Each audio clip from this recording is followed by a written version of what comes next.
ही एक नवीच शिकवण अधिकारान भरलेली देवचारांपर्यंत फरमायता आणि ते ताचें फरमान मांडतात म्हणल्यार सुवार्थेंत लोकांन विजमेत जावन उच्चारलेल्या उतरांनी जेजू विशांतल्यो जायत्यो संगती स्पश्ट जातात।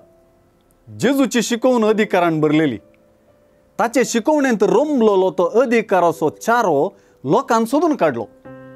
ताच्या स्नाना उदेशी मार्क सुवार्थेकारान सांगलां तशें जेजूचो हो अधिकार तो पवित्रत्म्यान भरलेल्या वरवीं उदेल्लो। तोच तो आत्मो ताका अरण्यांत वायटाचेर झुजूंक केल्लो। वायटा विरोध झुजचें जेजूच्या मिसांवाचो प्रमुख वांटो म्हणलें हातूंत स्पश्ट जाता।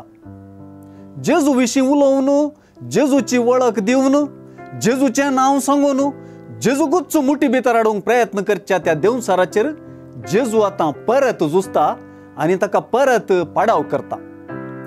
लोकांची प्रतिक्रिया जोगतेपणी व्यक्त करता तशें जेजूची अधिकाराबरीत शिकवण देवचार दावंडावचे ताचे कर्णेन आनीकी चड तरान परजळता। तेच परी लोकांची प्रतिक्रिया जेजूचे शिकवणेचे आनी देवचार दावंडावचे कर्णेचे उगम दैवीक स्वरूपाचे म्हणून कळीत करता।